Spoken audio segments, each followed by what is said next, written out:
Apparently, old Ned's love affair with the camera didn't leave much time for returning phone calls.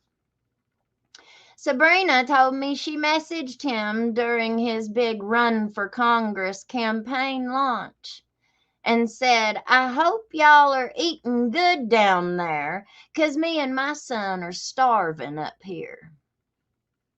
And guess what she got back? Not a peep, not a hang in there, not even a thumbs up emoji, just silence. And when she finally had enough and fired him, guess what? He sent her an email saying he reserves the right to place a lien on any settlement she ever gets, to the tune of $11,000. Now, $11,000, folks. For what exactly? For all those press interviews? For talking over her during her own statement with the Attorney General's investigator? If that's billable, I better start invoicing people every time I talk over Sweet Tater. I'd be rich by Monday. Now, here's the deal. Lawyers can't just say they worked so many hours and demand payment. They got to prove it. Every call, every filing, every email, itemized, time-stamped, and tied to the actual case. No paperwork equals no payday.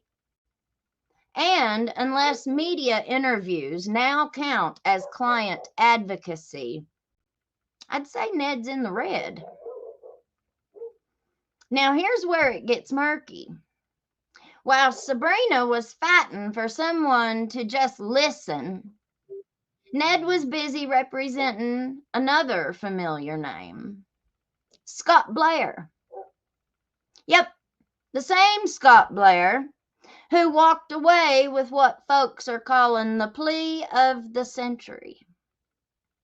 Now, I ain't saying Ned switched sides, but it sure looked like he was dancing at both tables, playing victim's advocate on the news and courthouse diplomat behind the scenes. And while he was busy negotiating a miracle plea deal for Scott Blair, guess who the Attorney General's office decided to only focus on?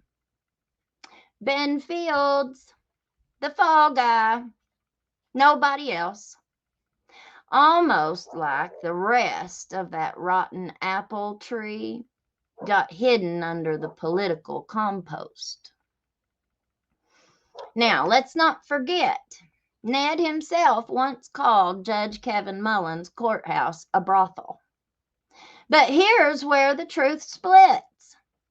That word implies willing participants. Remember relationship? You remember the word relationship? The women in question weren't volunteers.